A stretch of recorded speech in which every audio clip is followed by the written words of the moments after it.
Well, we just had our first anniversary, so we don't have a terribly long history as of yet.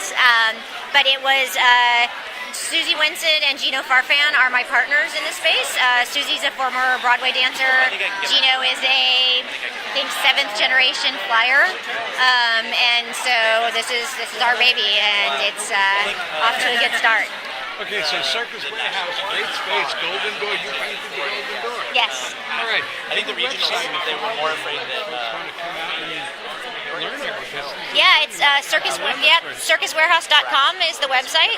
Okay. And we have an intensive professional training program here. That's our main focus. And then we also have open classes for people who don't necessarily want to join the circus but still want to take circus classes. And it's circuswarehouse.com. Correct. And you got a great site, by the way. Thank you very much. It's got a lot of depth to it. Thank you. And it really kind of Lots of good. And again, your name is? Michelle Arvin. There were like none at the national. Arvin. Arvin? They're performing. Thank you. Who is this gentleman behind her? For the past... Who are you guys? Who are we? Here? Um, I'm Herb Malsman, New York City Visions, and you're here to do what? And what are you doing? I'm here to teach. My name is Jonathan Reutemann. I'm teaching juggling and handstands and some partner acrobatics, and normally I'm a circus performer. I perform with Cirque Eloise, but I also love to teach. I teach in New Hampshire a lot, and I'm here today. I brought a bunch of kids up hanging out. And what circus do you perform? I perform with Cirque Eloise. How do you spell that? E-L-O-I-Z-E. You can look it up. Z-E. E. E. Z-E. No, start again. Okay. E. E. L. L. O. O. I. I. Z. Z. E. E. Eloise. Eloise. Eloise. Circus Eloise. Yeah. And it's circuseloise.com? Cirque, C-I-R-Q-U-E, like Cirque du Soleil, Eloise, and the address is a little complicated. Just type in Cirque Eloise into Google and you'll find it. Okay, C-I-R-Q-U-E. Space, E-L-O-I-Z-E. You mean a space being the underscore? No, just a normal space. And E. L-O-I-Z-E. And type it into Google. You guys, Cirque like Cirque du Soleil. Yeah. C-I-R-Q-U-E. E-L-O-I-Z-E. Yeah. Are you also with that? No, I'm not with that company. My name is Adam Woolley, and I teach here at Circus Warehouse, and I teach at a couple other places in New York. I teach handstands and contortion and aerial fabric. How did you, aerial fabric, I remember that today. How did you come to, is it something natural that happened? Did you just get this? While I was in college, I started training acrobatics, and after college, I went to a professional circus training program. And trained there for 2 years, and then was living out in San Francisco and trained in San Francisco for another year, and moved to New York in 2010 and set myself up coaching and performing gigs around New York. Yeah. And your name is? Adam Woolley. Is there a website for you or a name? There is, circusedge.com. Circus Edge, all one word? All one word, circusedge.com. Adam Woolley. That's great. Thank you. Okay, Amy's got hers. Yeah. Yeah, I didn't like it anyway. You were doing a little juggling before, weren't you? What is your name? My name is Adam. Adam? Yeah. And you got a juggler t-shirt. Yep. J-U-G-G, the R is down there. Yep. So did you create the shirt yourself? This is from Dubé, juggling company in New York City. Dubé? Dubé, D-U-B-E. D-U-B-E. Yep. Is that where you work or you train there? Nope, they sell juggling props, they sell clubs, balls, they sell everything. And what are you here doing today? You instructing today? Yeah, I'm teaching a bit of juggling, having fun. Nice shirt. Thank you. Awesome. Oh, this is the lady that doesn't want to talk. Oh, that's so. Yeah, I got you. I understand. Okay. And you're. I'm just the driver. You're the driver today. Okay. You got it to the warehouse on time. Thank you. Good seeing you again. Okay, you are. Hi. My name is Olga Berg. Olga Berg. Berg, yes. And this is Sebastian, my son, Houston. And what is his specialty? Is he here working today? Aerial. Aerial? Aerial 6. Are you good at it? Yeah. What's your name? Sebastian. Sebastian. Great. That's a great name. That is a great name. If my name wasn't Herb, I'd want it to be Sebastian. And it's got a great circus flavor to it too. So the Great Sebastian. I mean, I can see, and I can see the Great Sebastian. There's something very circusy about your name. What a perfect fit. Huh? What a perfect fit.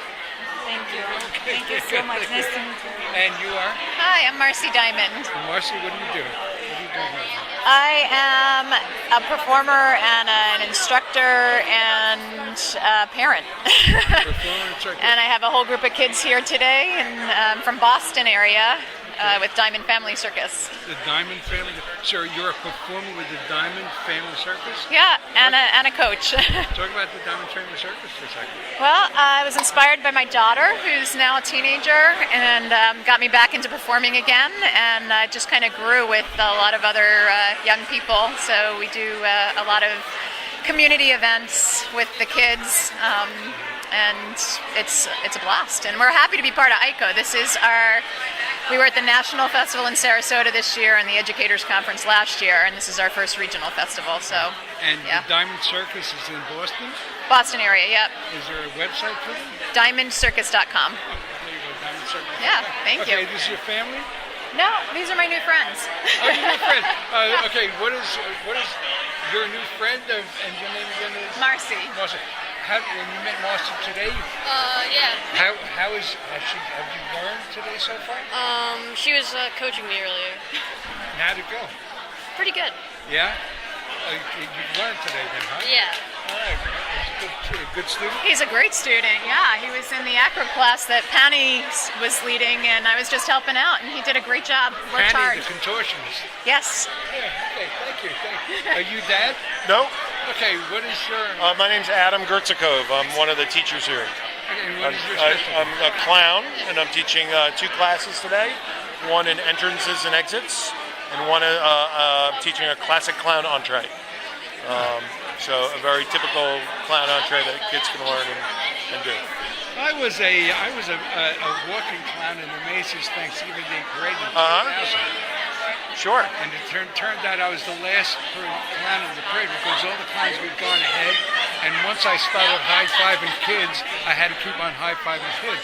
And then we were taught to work both sides of Broadway, coming down.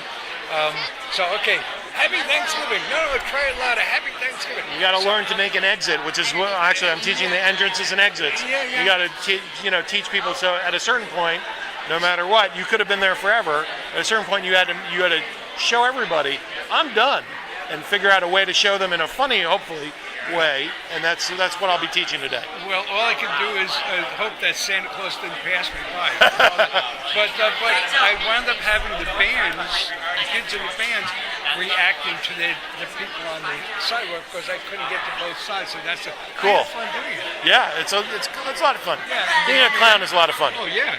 Your name again is? Adam Gertzikov, and you can find out more about me at acmeclown.com. Acme Clown. ACME-clown.com. Right, all one word. Thank you. Yep. Okay, we're moving along. And actors, for that matter. I don't know if they teach hunting, but... Hi. Have I spoken along? Yes, you Yeah, I have. did. Yeah, I kind of thought so. Okay, we're moving along. We have a gentleman here with a camera. Let me see. I'm looking for Keith. Holy cow, this one's Keith. Yeah. The question is, who are you? Yeah, my name is Malsman. Are you like a group right here? No, they're a group and I'm a group. I'm going to get you in a second, but I just was looking for Keith. Keith, you are Stephanie's partner in this. Correct. Catch me later. I'll be right back. No, okay, we start with Stephanie today. Talk about your background a little bit and your sense of what's happening here. Okay, I'm Keith Nelson. I'm co-founder of Bindlestiff Family Circus, and I learned how to play with fire at a very young age.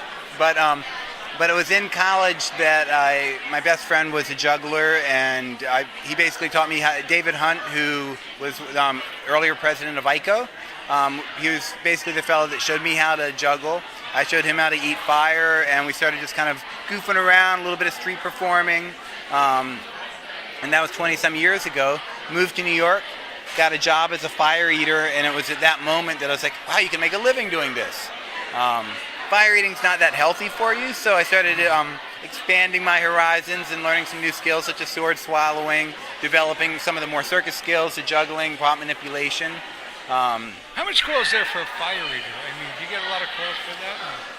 There used to be a lot of call for fire eating, and then you had the rock band Great White burn down a club. Right. At which point, indoor fire eating went through a few years of most venues not allowing it. With things like Burning Man, you have a lot. These big festivals, you have a lot more fire eaters now than there were 15 years ago. But people like fire. Yeah. So you've eaten swords. You've swallowed swords. I'm a sword swallower pretty regularly. Let's slide. We must chat about sword swallowing. What is the deal with sword swallowing? I mean, what do you have to? That seems like the most dangerous profession there ever was. It's extremely dangerous. It's exactly what you see. You're overcoming a gag reflex. There's a bit of a posture thing to make sure it goes all the way down. And there's an involuntary stomach sphincter where if you go through that, it gives you about 4 more inches. But it took me about 2 years of working on it on a pretty regular basis. And then I got a job with Ward Hall, so I got to swallow 30 times a day.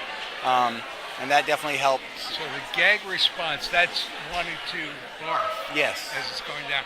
So it's going down your esophagus into the stomach on the longer blades. Shorter blades don't go that far down. How far down do the short blades go? I do everything from like a 8 or 9 inch pair of scissors to a 23, 24 inch blade.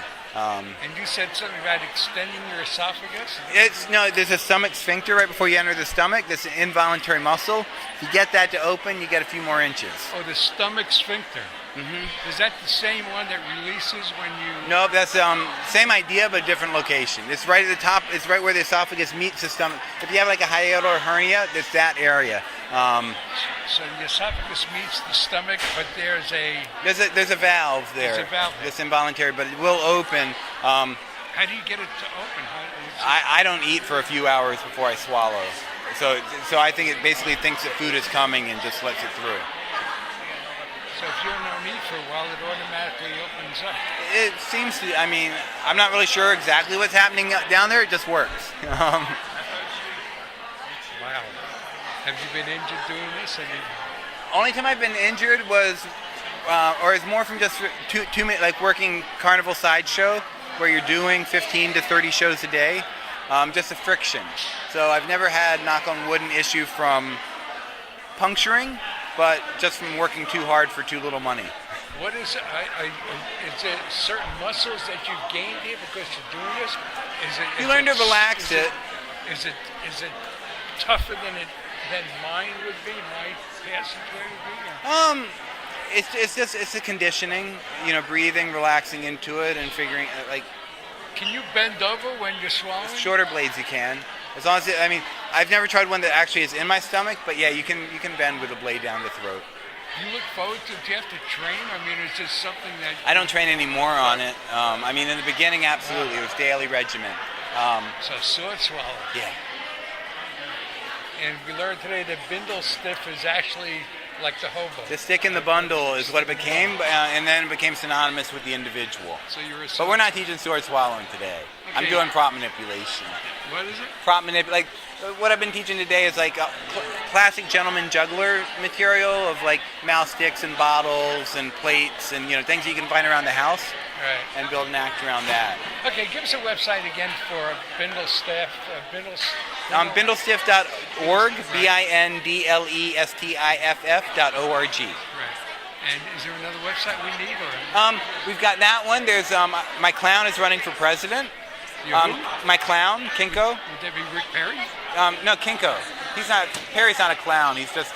Don't get into what he. I'm not going to say what he is, but he's not a clown. Who's Kinko? Kinko is that tramp clown on the T-shirt right over there. And he's running for president? Yeah, he ran in 2008. Hasn't conceded yet because most states don't count it right in votes. And how can you call a winner if you don't count every vote? Well, I vote for my daughter every 4 years. He's getting ready for 2012, I though. vote for my daughter because that's the one person I know I can trust. There you go, yeah. I always write in my daughter's name.